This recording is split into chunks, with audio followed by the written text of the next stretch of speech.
At the company's annual meeting, in front of hundreds of executives, employees, media outlets, and flashing cameras, the man I had loved for over a decade stood on the stage in his tailored Armani suit and shattered my entire world with one sentence. "That boy is not mine." I stood there frozen, holding my 3-year-old son's hand, while Daniel Carter, my legally wedded husband and the CEO of Carter Enterprises, smiled as he carried another child onto the stage, the son of his college sweetheart, Vanessa Collins, and declared him as his true heir. There was an audible gasp that swept through the room like a gust of wind, blowing apart whatever dignity I had left. My mother-in-law, Mrs. Carter, marched toward me like a woman possessed. She ripped the gold heirloom necklace from around my son Ethan Jr.'s neck and slapped me so hard that I tasted blood. "Shameless woman," she spat, her voice filled with disgust. "You dare bring another man's child into the Carter family?" I stood trembling, barely able to speak, as I pulled the crumpled paternity test results from my purse. "This is proof, Daniel," I whispered, my voice shaking. "Ethan Jr. is your biological son. I never betrayed you." But Daniel didn't even look at the paper. He just brushed past me like I was a stranger. "Vanessa is pregnant, and I won't let her child go nameless. Claire, you already have enough. Don't be greedy." That was it. That was the moment I knew the man I had once trusted with my heart, my body, my life was gone. All that remained was a cold, hollow shell who could throw away his wife and child for an illusion of redemption with a woman who had left him years ago. I didn't cause a scene. I didn't scream. I simply took Ethan Jr. in my arms and walked out of that ballroom, away from that man, that family, that lie. But lies have long shadows. A year later, just as I was settling into our new, quieter life in Boston with my son, my phone rang. It was Mrs. Carter, her voice hoarse, trembling, and barely coherent through her sobs. "Claire, please, I am sick. The doctors say he needs a bone marrow transplant. He needs his biological child." I stared at the phone in silence, my heart cold. "You mean the child your son called a bastard? The one you tried to throw out of your house?" I hung up. I was done being their emergency option. But fate, apparently, wasn't done with me. That evening, I was packing our things. I wanted to take Ethan somewhere far, somewhere peaceful.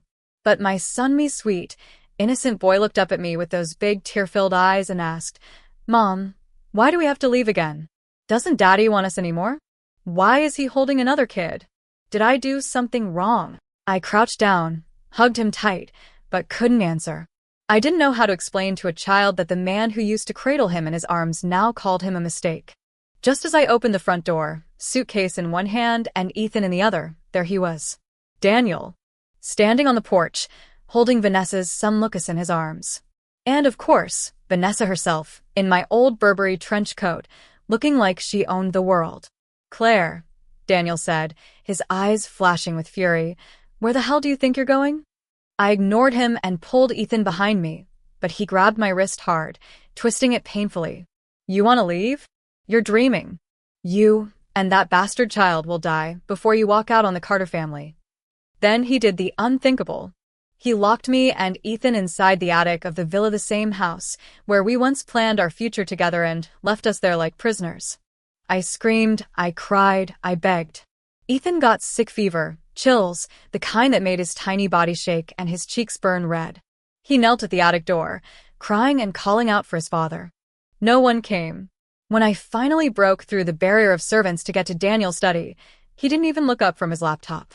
"Zoe," I whispered to the maid who used to call me Miss Claire with respect, "my son is sick. Please let us take him to the hospital."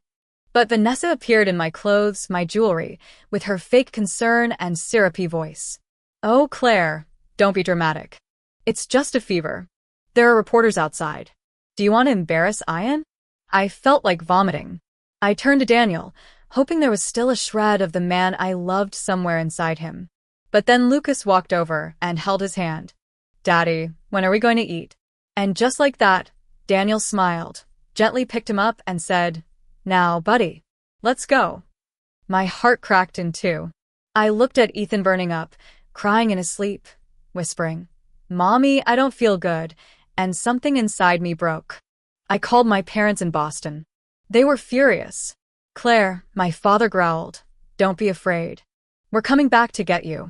I found a thread of hope in that darkness. The next morning, Ethan began convulsing. I screamed. The servants tried to stop me from leaving. You need Mr. Carter's permission. I shoved them aside. If anything happens to my son, it's on your heads. Mrs. Carter emerged from her room in a silk robe, yawning. What's the fuss now? Someone die. Ethan's fainted. I cried. He needs a hospital. Please, he's your grandson. She laughed. My son said that boy's not his. That's good enough for me. When I tried to protest, she ordered the maids to gag me with a rag. I tasted blood and cloth as they dragged me away from my dying son. Something snapped. I grabbed the nearest crystal sculpture from the entry table, turned to the room full of horrified servants and one venomous mother-in-law, and held the sharp edge to my wrist. Let me take my son to the hospital, or you'll have headlines tomorrow that the Carters drove their daughter-in-law to suicide. Mrs. Carter went pale. But then, like the monster she was, she sneered. Fine. Di. Then we'll throw that little bastard out and bring Vanessa and her boy in properly. They thought I wouldn't dare. That I was weak, soft, always obedient. They forgot. Even a rabbit bites when cornered. I sliced open my wrist, blood spraying onto the white marble floor, screams echoing from all directions. My vision went black as I collapsed. The last thing I remember was the sound of an ambulance siren and Ethan's voice saying, Mom, don't be scared.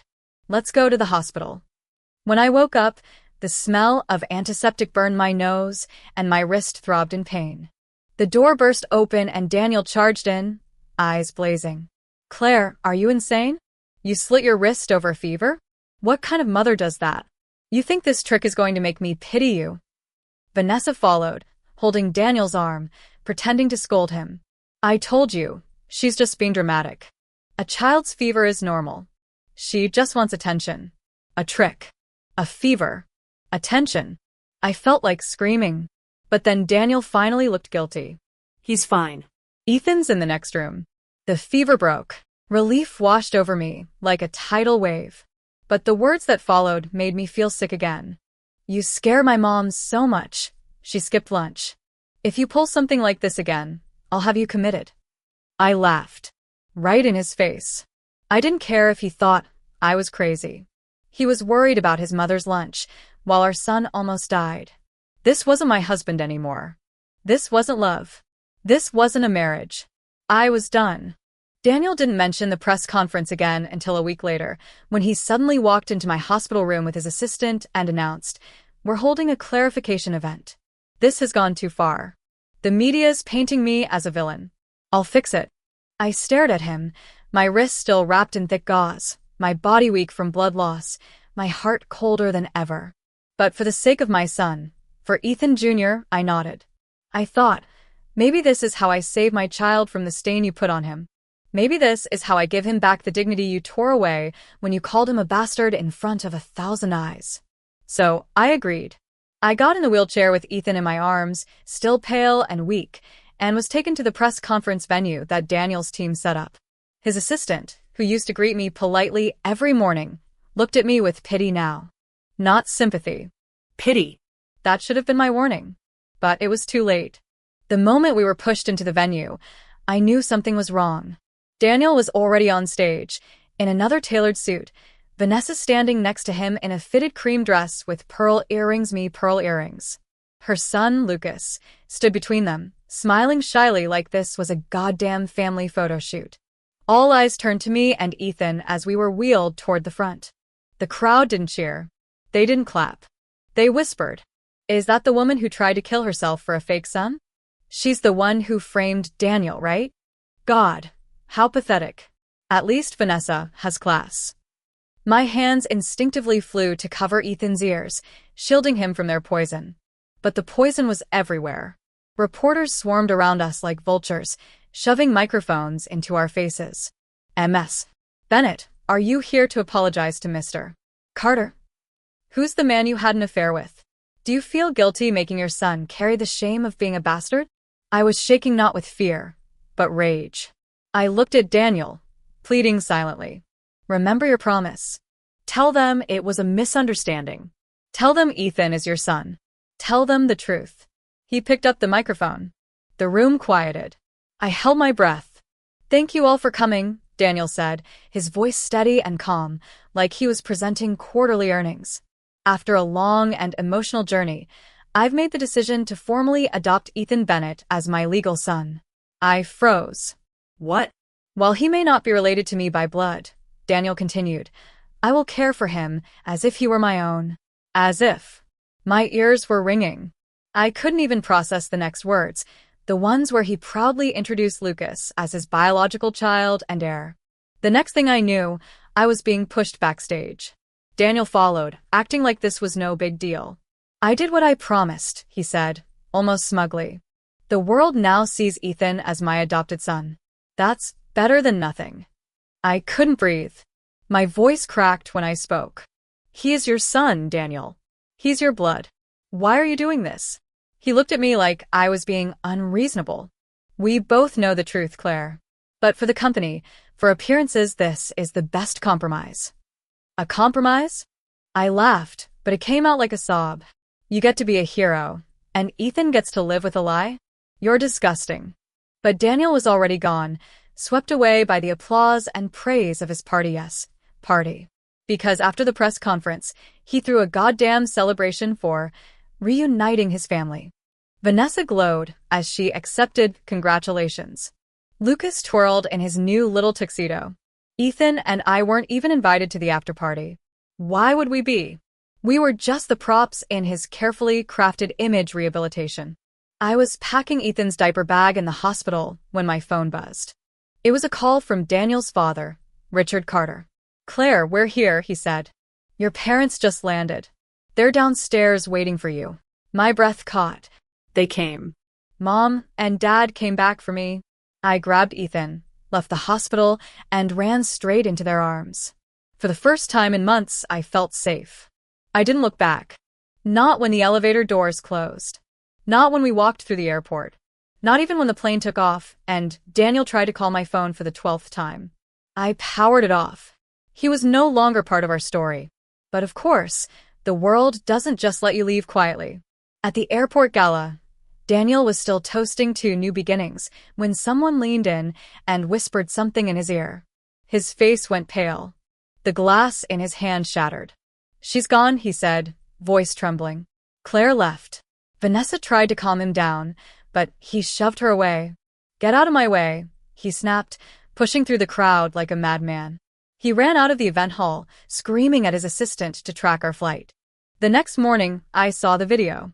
Daniel Carter, CEO of Carter Enterprises, breaking down at JFK Airport, yelling that his wife had run away with his biological son. Reporters caught the whole thing. Someone dared to say, "Why are you chasing her? Wasn't the boy a bastard?" Daniel punched him in the face. "He's my son," he shouted. "Ethan is my son." He was arrested for assault and had to be bailed out by his mother. I should have felt something, right? Pity? Triumph? Instead, I felt nothing. Just emptiness. Mrs. Carter tried to fix things her way. She slapped him, screamed at him. You said he wasn't your son. How could you let them go? Daniel collapsed into a chair and wept like a child. He didn't even try to defend himself. She handed him a divorce agreement. Asked the lawyers to draft it. Claire deserves to be free. But Daniel refused to sign. I can't lose her, he said.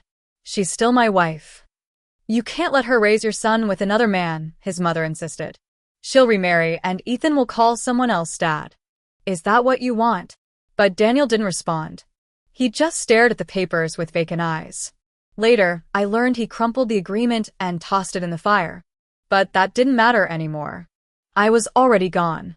On the plane, Ethan fell asleep in my lap, his tiny hand clutching mine. I looked out the window, watching the city below fade into clouds. And I whispered to myself, "You're free now, Claire. You did it. You're no longer Mrs. Carter. You're no longer their punching bag. You're just you, and that's enough." In the next few weeks, I focused on rebuilding our lives in Boston. My parents helped me settle in, enrolled Ethan in a pediatric recovery program, and gave me the time and space I needed to rest. But something inside me had changed. I wasn't just surviving anymore. I wanted more. I needed to create something for myself. That's when Ryan Mitchell re-entered my life. He was one of my dad's former students, now doing research at a nearby university. He came by to visit my father, and when we met again, there was a quiet understanding in his eyes. He didn't ask questions. He didn't pry. He just offered support. "If you ever need help," he said, handing me homemade soup, "I'm just a call away." I didn't know it then, but he would become the anchor that steadied me through the storm. My mother noticed it before I did. One evening, she caught me smiling while reading a message from him and just said, "That boy has always liked you, you know. Even before you met Daniel." I was stunned. "Back when he first came to our house," she said, "he couldn't stop looking at you. But he kept his distance when he found out you were dating someone." I didn't know what to say. After all, I was still healing. The scars, physical and emotional, were still fresh. But for the first time in a long time, I didn't feel alone. Ryan didn't push. He didn't ask for anything. He was just there. And that quiet presence, it meant more than I could say. Meanwhile, Ethan never mentioned Daniel. Not once. It was like his little heart had already understood what mine took so long to accept. Some people don't deserve a second chance. I thought we were safe. I thought we were free. But I underestimated Daniel Carter. I should have known he'd find a way to track us down. And one sunny afternoon, as we walked home from Ethan's doctor appointment, I saw him. Standing outside our villa. Haggard. Hollow-eyed. His once polished image now replaced with someone barely recognizable. And just like that, I knew. The past wasn't done with us yet. My parents were the first to react when they saw Daniel Carter standing at the gate, disheveled, unshaven, and pale like a ghost from another life. My mom stormed forward before I could say a word, and the sound of her slap echoed across the stone walkway. "How dare you show your face here? What has my daughter ever done to deserve the hell you put her through?" Daniel didn't dodge. He didn't even blink. He just took it with that same look of hollow regret in his eyes. "I was wrong," he muttered, voice broken. "I came to take Claire and Ethan home." My dad stepped in front of me like a human wall, his face stern and cold.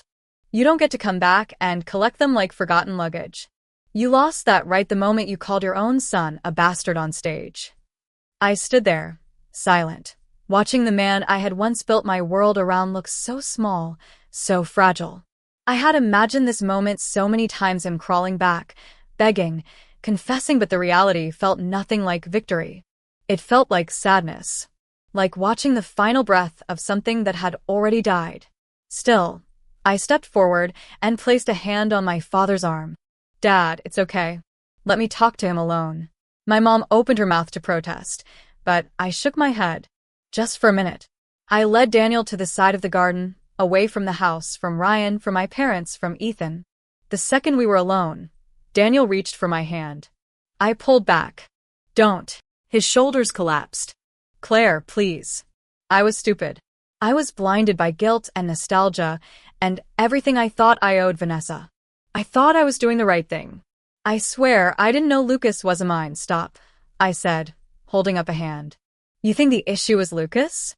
That this was just about bloodlines and paternity tests?" He blinked at me, confused. "You didn't trust me, Daniel. You didn't protect our son. You locked us in an attic, ignored my cries for help, and let your mother and your mistress mock me while Ethan nearly died. And then you stood on stage and denied him your own child to protect your image. That's what you did." His knees gave out and he dropped to the bench behind him, face in his hands. I know I was awful. I hate myself every day. Please, Claire, give me one more chance. I'll spend the rest of my life making it up to you." I shook my head slowly. "There's nothing left for you to make up. I've moved on, Daniel. I've healed. I don't need your guilt or your promises.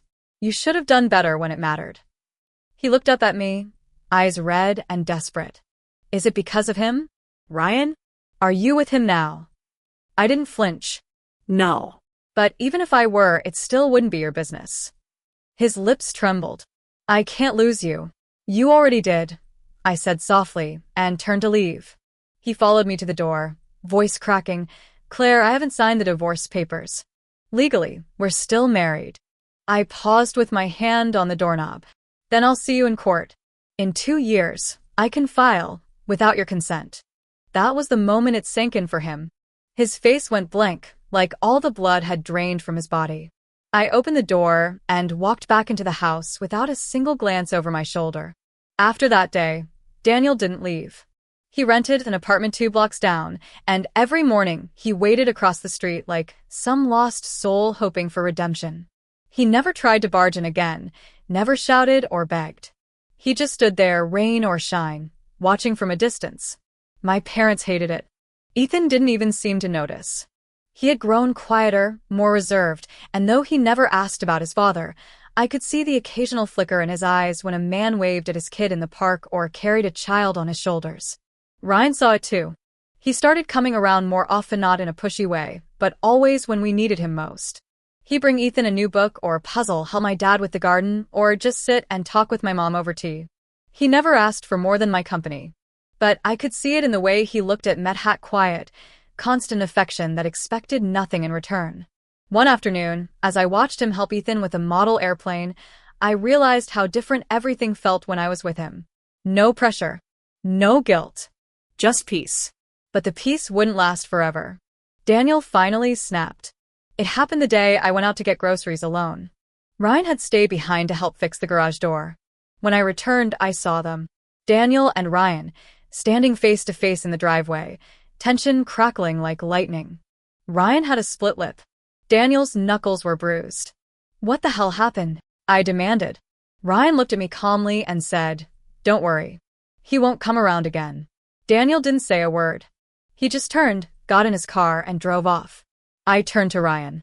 "What did you tell him?" He hesitated, then said, "That Ethan cries in his sleep.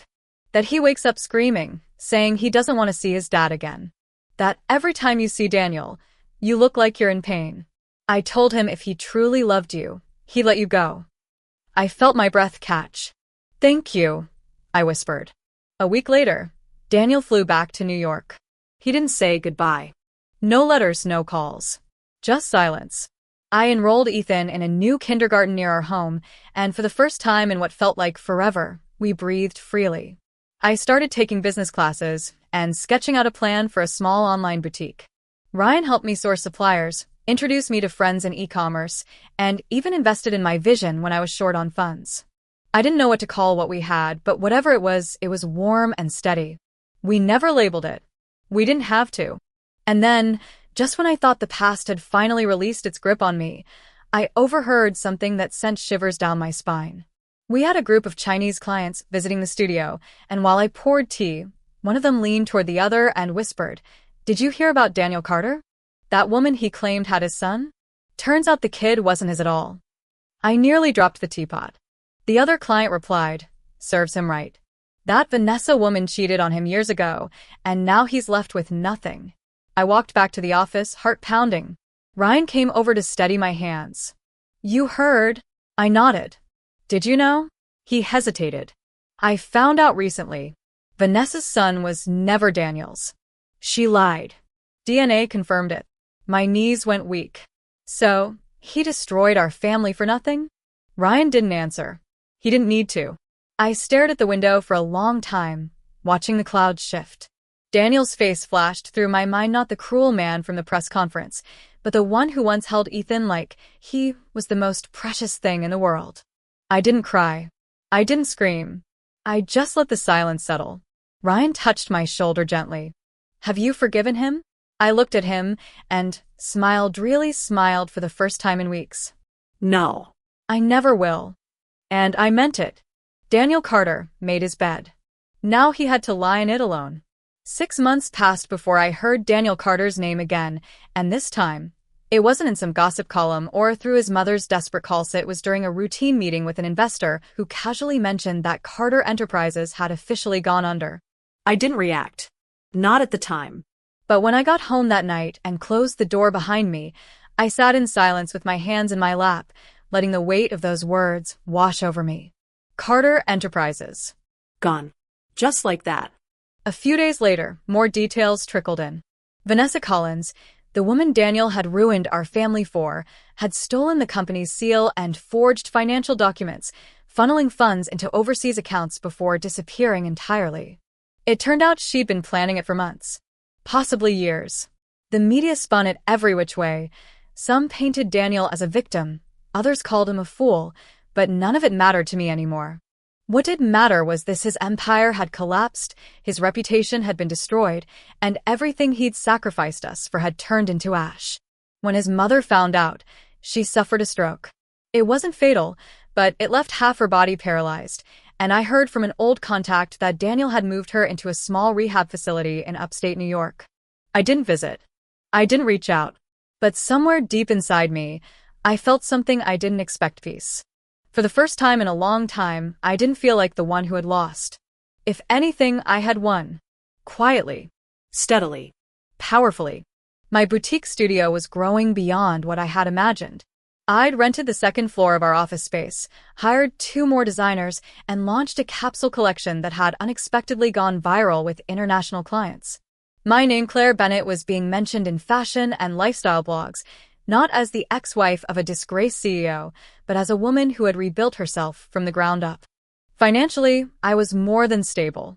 The lawyer I had worked with months ago had finalized the divorce right before the Carter company folded, and thanks to a last-minute financial reassessment Daniel tried to delay, I walked away with a sizable chunk of assets, including partial rights to a small but valuable subsidiary that hadn't gone bankrupt with the rest. I guess that makes me a small-scale rich woman now. But it wasn't the money or the brand that made me smile in the mirror each morning. It was the fact that I had done it. I had gotten out. I had survived. I was living a life that was mine. Just mine. Ethan was thriving too. He had adjusted well to school, made friends easily, and even picked up French phrases from his new teacher. His nightmares had stopped. He no longer woke up crying. He no longer asked about his father. It was like Daniel had become a story he once heard, but didn't need to revisit. Ryan Mitchell, in his ever-steady way, continued to be my quiet force of good. He helped with operations when I was overwhelmed, brought Ethan his favorite strawberry yogurt after school, and always knew when to disappear and when to stay. He never pressed for anything, never asked what we were, never forced a label. And maybe that's why it was so easy to keep letting him in. I never told him I needed him. I never had to. He just knew. Then one rainy afternoon, I looked up from a client call and saw a familiar figure standing at the glass door of my office. Daniel. He looked awful. Skin sallow, clothes wrinkled and a size too big, hair hanging over tired eyes, and yet there was still something unmistakably Hyman arrogance he couldn't shake even after everything. My assistant didn't recognize him and asked if he was a new supplier. When I stepped out to meet him, she looked confused. "Do you know him?" "Yes," I said. He's no one. But I took him to the cafe across the street anyway. I wasn't sure why. Closure? Curiosity? Maybe I just wanted to see what broken looked like. We sat across from each other in awkward silence, 2 people who once shared a bed and now couldn't even share eye contact. He held the cup of coffee I ordered for him, but didn't drink it. "Thank you for agreeing to see me," he said after a long pause. I didn't respond. I was still trying to process the fact that the once untouchable CEO of Carter Enterprises was now sitting here looking like he'd crawled out of a hotel basement. "I won't take up too much of your time," he continued, his voice raspy. "I just wanted to say I'm sorry. Truly. For everything. For what I did to you. For what I did to Ethan." I nodded, emotionless. "It's too late for apologies, Daniel."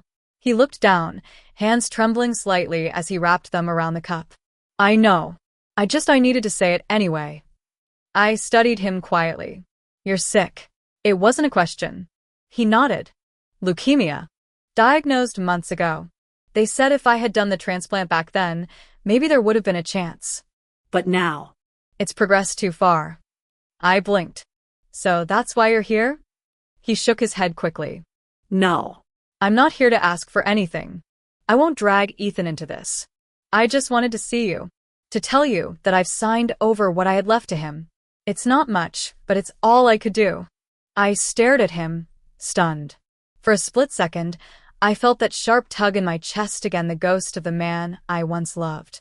But then I remembered the attic, the fever, the press conference.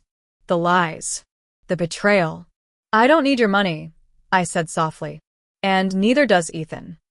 "I know," he whispered. "I just wanted to do one thing right before I die." He stood up slowly. Take care of him, Claire. And yourself. I didn't watch him walk away. I couldn't. I just sat there for a long time, staring at his untouched coffee. That evening, I met Ryan for dinner. I didn't tell him about Daniel right away. Instead, we talked about silly things like a new Chinese restaurant that opened nearby and how Ethan insisted bubble tea tasted like frogs. But then, as we walked out, I finally said it. Daniel's sick. He's dying. Ryan didn't flinch. He just reached for my hand and squeezed it. What are you going to do? I shook my head. I don't know. I didn't want Ethan to carry the burden of saving a man who once abandoned him. But I didn't want Ethan to live with the guilt of not knowing either. That night, I stood on the balcony while Ethan slept, and I stared at the moon. For the first time in a long time, I didn't feel angry. I just felt tired. A few days later, I got the call. It was Daniel's mother, sobbing, her voice slurred from her stroke, but still clear enough to say the words. Claire, please. Ian is dying. He needs Ethan. Please save him. My hands went cold. I hung up without a word and sat on the floor, hugging my knees. The next chapter of the story was coming whether I was ready or not, and somehow I had to decide what legacy I wanted Ethan to carry. I didn't sleep that night after the call from Mrs. Carter, her desperate sobs echoing in my ears long after I hung up. I sat curled on the edge of my bed, arms wrapped around my knees, the room cloaked in silence except for the soft ticking of the clock and Ethan's quiet breathing from the next room.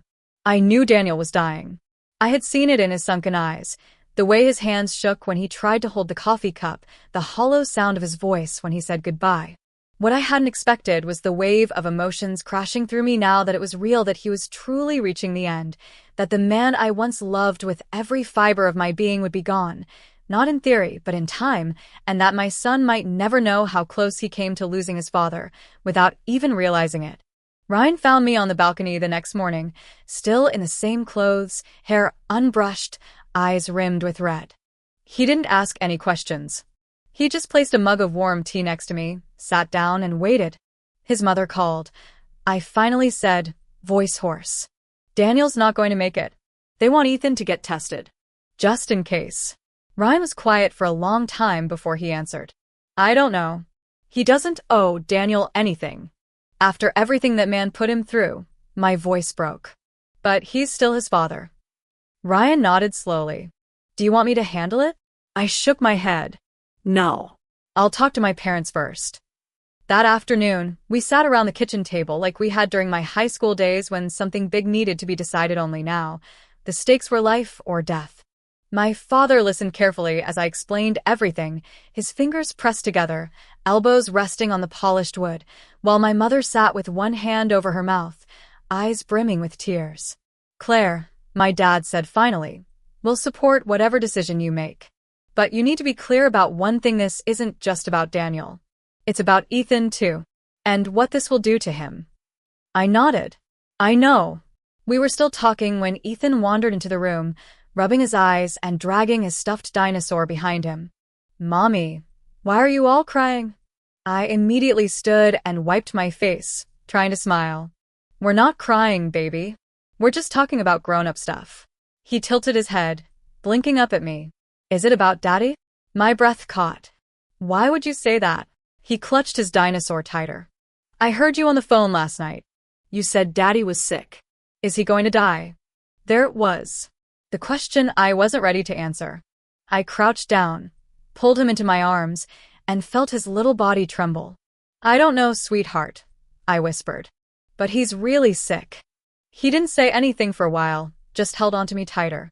Then, with a voice so soft I almost missed it, he asked, Can I see him one last time?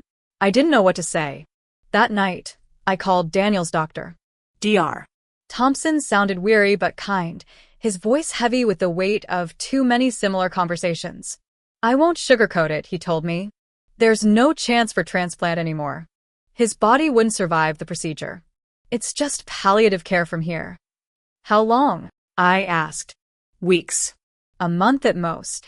After I hung up, I sat on the floor of Ethan's room watching him sleep, wondering how life had taken us here, how the man who once promised me forever was now running out of time, and how I was supposed to explain any of it to a child who still thought dinosaurs were real. The next morning, I told Ryan I needed to go to New York alone. I needed to see Daniel one last time, know for sure. He didn't try to stop me. He just nodded, kissed my forehead, and whispered, "Be careful." When I walked into the hospice center where Daniel had been moved, the scent of antiseptic hit me like a wave of old memories. Hospital rooms, fevers, the night Ethan almost died, and I almost bled out trying to save him. The nurse at the front desk gave me a sympathetic smile and pointed me to a room at the end of the hall. I didn't knock. I just stepped inside. Daniel was lying on the bed, hooked up to N4, oxygen tubes in his nose, his skin paper pale and stretched thin over his bones. But when he turned and saw me, his lips curved into the faintest smile. "You came," he rasped. "Yeah," I said, pulling the chair closer. "I did." For a moment, neither of us spoke. We just sat there, breathing in the weight of everything unspoken. Then he whispered, "Is Ethan okay?" "He's great. He's healthy, smart, kind. He doesn't talk about you." Daniel closed his eyes, a single tear sliding down his cheek. "I deserve that." I looked at him. "You deserve worse. But I'm not here for revenge. I'm here because he wants to see you. One last time." His eyes shot open. He does." I nodded. "Don't get your hopes up. He just wants closure. That's all." Daniel swallowed hard, nodding slowly. "I'll take it. Anything." I stood. "I'll bring him next week. After school. 1 hour." He reached out, his fingers trembling. "Claire," I didn't take his hand. I just looked down at him. "Don't waste it." Then I left. The next week, I brought Ethan. He was nervous, clutching my hand the entire elevator ride, asking me if it was okay to be scared. I told him it was. When we entered the room, Daniel lit up like a dying star, brighter than I'd seen him in years. "Hey, buddy," he whispered, voice cracking. Ethan hesitated, then walked over slowly, sitting on the edge of the bed. "Hi." For the next hour, they talked. About cartoons. About soccer. About the time Daniel took him to the aquarium when he was 2. Ethan didn't cry. Neither did I. When it was time to leave, Ethan stood, looked at his father, and said, "Goodbye, Daddy." Daniel's eyes flooded with tears. "I love you, Ethan. I always have. I'm sorry I wasn't a better dad." Ethan didn't respond. He just nodded and walked out, holding my hand a little tighter than before. 3 weeks later, Daniel Carter died. I didn't go to the funeral. Neither did Ethan. But I heard through a lawyer that Daniel had left everything what little was left to Ethan, along with a handwritten letter. In it, he apologized for every moment he failed us. I read it alone, then stored it in a box with Ethan's baby clothes and old photos. One day, maybe I'd give it to him. But not yet. Not now. That weekend, we went to a park just outside Boston. The sky was clear, the breeze warm. Ethan ran with a group of kids, laughing, shouting, living. Ryan handed me a bottle of water, his eyes watching the boy chase bubbles with fierce determination. "He's okay," he said. "He's better than okay," I replied. I leaned against his shoulder, letting myself exhale. "Do you think Daniel can see him from up there?" Ryan looked up at the sky. "If he can, I hope he knows this is the best version of Ethan, happy, loved, free." I nodded. Then maybe he finally did one good thing by letting go. Ryan didn't say anything. He just took my hand and held it, quiet and steady, as we watched the sunset burn gold across the water. The past was over. The future was ours. After Daniel's death, there was no dramatic shift in the weather, no poetic thunderstorm or symbolic rainbow, just a quiet Tuesday morning, an unread text from his lawyer, and the final closing of a chapter that once defined my entire life. I thought I would feel more, maybe grief, maybe regret, maybe that strange ache in your throat when someone you used to love disappears from the world, but instead I felt calm, like my soul had finally exhaled after holding its breath for too long. I didn't cry, not even when Ethan asked if we could light a candle for him, which we did, quietly one night on the back porch as he whispered, "Goodbye, Daddy," and blew out the flame before curling up on my lap with his favorite blanket. I held him for a long time, stroking his hair, listening to the crickets and the hum of the city in the distance, knowing deep down that this was what peace looked like, not the absence of pain, but the presence of healing. The boutique grew faster than I expected. Orders poured in after a lifestyle influencer in LA posted a reel wearing one of our limited release dresses, and suddenly I found myself in late-night Zoom calls with buyers from San Francisco, Chicago, and even Singapore. Ryan was always there, taking notes, crunching numbers, making coffee during 3 a.m. pitch prep sessions like it was the most natural thing in the world to be part of every detail in my dream. We never labeled what we had, not even after the night he kissed me in the studio after a client meeting, when the lights were low and the air was thick with quiet laughter and too much unspoken affection. I didn't stop him, and I didn't apologize afterward. We didn't need to. Our relationship wasn't built on declarations or fireworks. It was built on consistency, on comfort, on the way he showed up every single time, without being asked. My mother noticed first. She pulled me aside during dinner one night, wearing her reading glasses and that look that always said, "I've seen too much, and you can't lie to me." She smiled softly and said, "You look lighter, like you're not dragging your past around anymore." I smiled back and replied, "I think I finally stopped trying to carry it." She reached across the counter and squeezed my hand. "He's good for you. Let him be." And I did. I let Ryan in. Slowly, fully, with all the scars and lessons I had collected like badges of survival. I didn't pretend to be unbroken, and he never tried to fix me. He just loved me exactly as I was: strong, stubborn, occasionally messy, and completely done trying to please people who never cared. Ethan adored him too, not because Ryan tried to replace Daniel, but because he never did. He became Uncle Ryan, the guy who made the best grilled cheese, knew every dinosaur fact by heart, and showed up to school science fairs with more glitter on his shirt than Ethan had on his poster board. One evening, as the three of us sat on the living room floor building a Lego space station, Ethan looked up and said, "I think if we lived on Mars, Uncle Ryan would build us a house with a slide." I laughed. Ryan grinned. And in that moment, I realized we were already building something better than any house on Marsway. We're building a home here on Earth, one choice at a time. Sometimes, I still thought about the girl I used to beta, Claire, who would have done anything to win Daniel's approval, who walked on eggshells around his mother, who thought marriage meant martyrdom and love meant loyalty even when it hurt. That version of me felt like a stranger now. I had mourned her, buried her, and finally let her go.